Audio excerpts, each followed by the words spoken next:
Hi everyone, welcome to this week's transformation unit. We're going to be starting a big unit, like I said, on transformations. There's a bunch of different types of transformations that you can make in a coordinate plane. Today we're going to be starting with something called reflections, but before we can do that, I want you to pause this video and I want you to see if you can complete today's warm-up question, which is just simply graphing coordinates in the coordinate plane. Remember, when you're graphing, you want to make sure that you always start at the origin and then go on the x-axis first, then followed by the y. So for example, if I'm graphing the ordered pair -2, +5, I'd be going 2 units to the left, or 2 units to the left on the x-axis, and then 1, 2, 3, 4, 5 units up on the y-axis to make that first point of A, okay? So you're going to take care of that. I just tried to do that for you. So again, just pause the video right now, complete these problems, and then check your answers to see if you're correct. Here's today's warm-up question answers. So I hope that you got these correct using what you've learned in the past about graphing points in the coordinate plane. So check your answers and make sure that you're correct. We're going to move on though. Today again we're going to be talking about reflections, and the essential question you need to think about as you're reading through and learning today's lesson is, what do you need to do to ordered pairs to graph reflection of a shape? So I have a picture of a moon up here, and you can see that it's reflecting off the surface of the water and almost creating a mirror image, because that's what I like to think about whenever I hear the word reflection. Is I think about, how can I create a mirror image of the shape that I am trying to transform? So for our first blank, we're going to be saying, in terms of vocabulary, a transformation, or a reflection, a reflection is a transformation that produces a mirror image when a shape is reflected across the line. So again, think of a mirror image. So when I take a look at the two triangles, the blue triangle is the one that we want to focus on right now. Triangle ABC, we are going to be reflecting it across the y-axis. So one thing I want you to notice is, whenever you look at point A, we're going to then count how many places it takes to get us from point A to the y-axis, since we are making that reflection.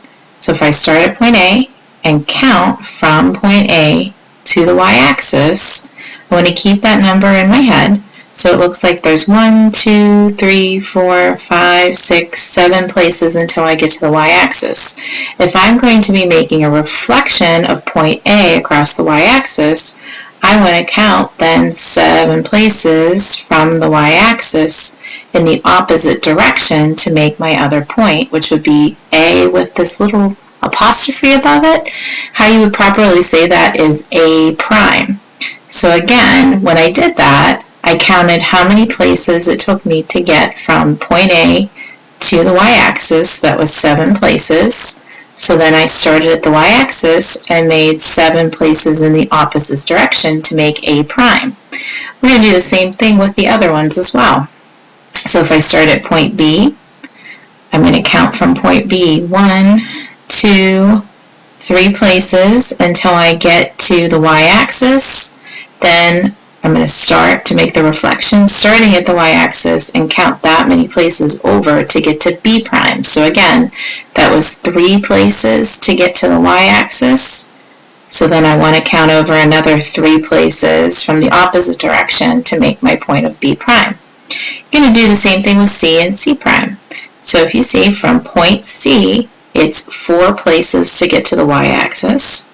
So then to make my point of C prime, or to get to point C prime, it's another 4 places. So again, all I'm doing is counting the number of places it takes for me to get from my point to the y-axis, and then counting that many spaces to make my new point across that line. So if I go back to that previous problem, and if I'm trying to get some ordered pairs out of each one of those coordinates, I can see that, okay, for A prime, I start on the x-axis, I go to 7, I go all the way up here to the next point for y. Okay, so my ordered pair would be a +7, 6.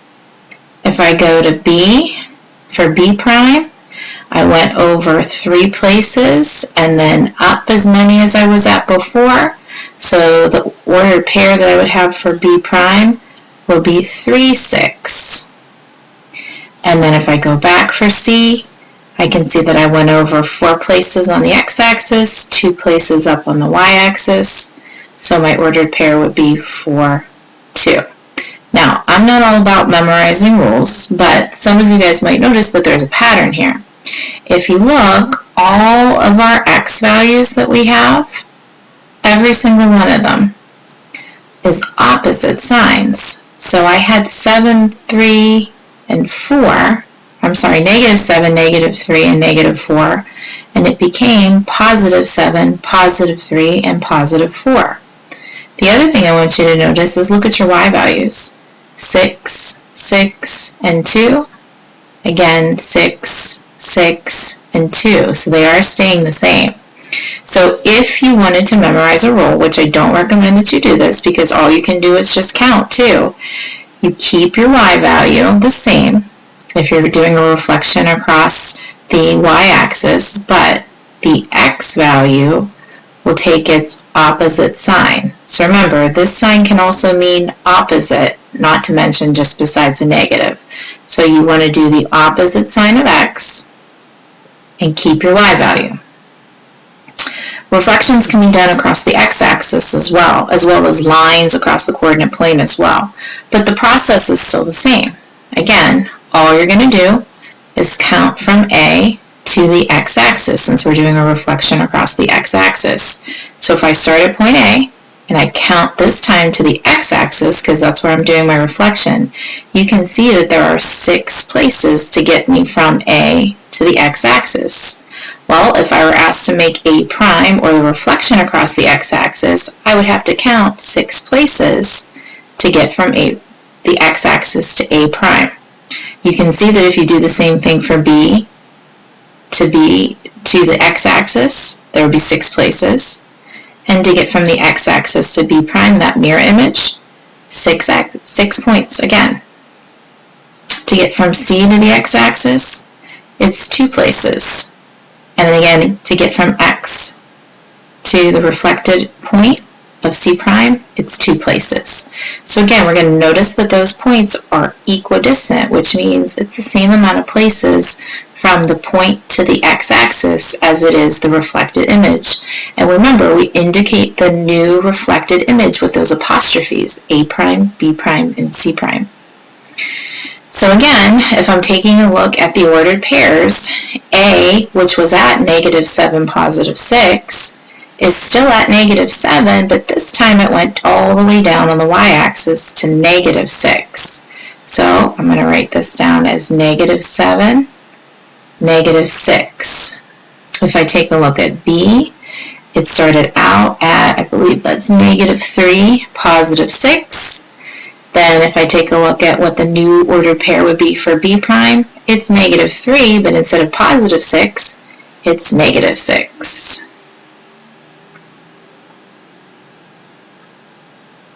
And then finally, if you look at the last ordered pair, -4, +2 is where we started out, but to make the mirror image and look at it, it's at -4, -2 for its ordered pair.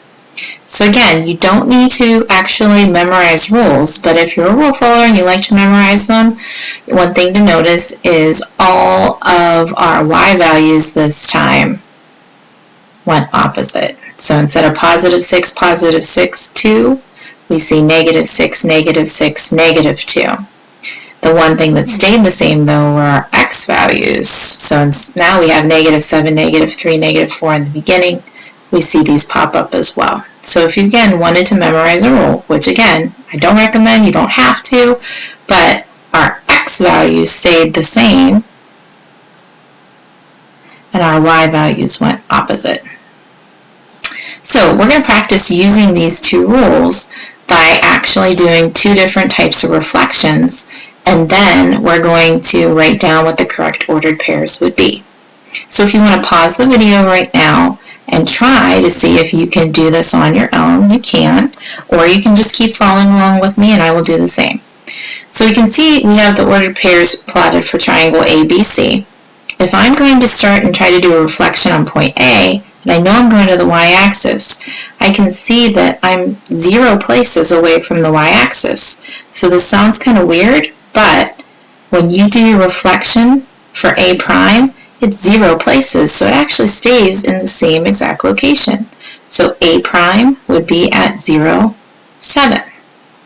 For B, if I'm going to the y-axis, it starts at -2, +5, but if I count 1, 2 places to the y-axis, to make B prime, I've got to go 1, 2 places over the line, and this is where I'm going to make B prime. So the ordered pair for B prime would be at +2, 5.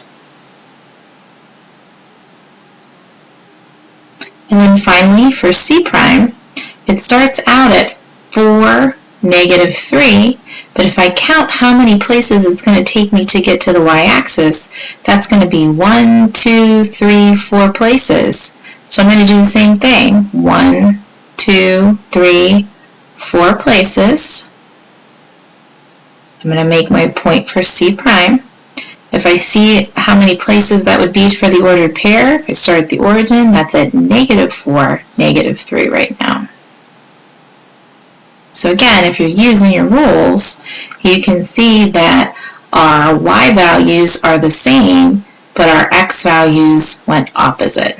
And again, if I connect the points, you can see that you have that mirror image of triangle ABC. Alright, also another way to think about it is like you're folding on the y-axis and that those points are going to kind of match up when you fold it. Alright, the next one we're going to practice, it's the same exact triangle except this time we're going across the x-axis. So instead of counting how many places to the y-axis, I'm counting how many places to the x-axis. So again, if I start at point A, which was at 0, 7, that's 7 places to get down to the x-axis. So I'm going to go 1, 2, 3, 4, 5, 6, 7 places across the line, and I'm going to make A prime. So the ordered pair for A prime, 0 places left or right, but I went 7 down, so that would be 0, -7. Okay, for B prime, started out at -2, +5. So I'm going to count to the x-axis, 1, 2, 3, 4, 5 places. Here I go, 1, 2, 3, 4, 5 places across the line for B prime. So the ordered pair would be at -2, -5. And then finally for C prime, and yes, you have to make those notations. If it started at 4, -3, if I count 1, 2, 3 places to get to the x-axis, I have to go 1, 2, 3 places across the x-axis to make my next point. So that ordered pair would be at 4, 3. And again, if you connect your points, you can see that if you had some kind of imaginary fold across the x-axis, you could see that every single one of these points would map back onto the shape. And that's actually a special property too in geometry that shapes will have if you preserve the image after you've done some kind of transformation. The fancy math word is called an asymmetry, which you'll need next year whenever you guys take geometry, or in 2 years when you take geometry. But you can see that the shape itself was preserved, it's just you're moving it and reflecting it across the x-axis. So again, in terms of your rules for today, you don't really need to memorize any, but if you wish, the x-axis rule, if you do a reflection across the x-axis, you can notice that the x values stay the same, but the y values go opposite. And then flip-flop for the y values, if you're reflecting across the y-axis, you can see that your x values go opposite, but your y values stay the same. I don't believe in memorizing the rules. The big thing I remember these things by is just by making that mirror image and counting how many places it's going to take you to get to that particular line that you're going across. So I hope this was helpful to you. You're going to continue working in on the module on the other activities, but again, this was your lesson on reflections.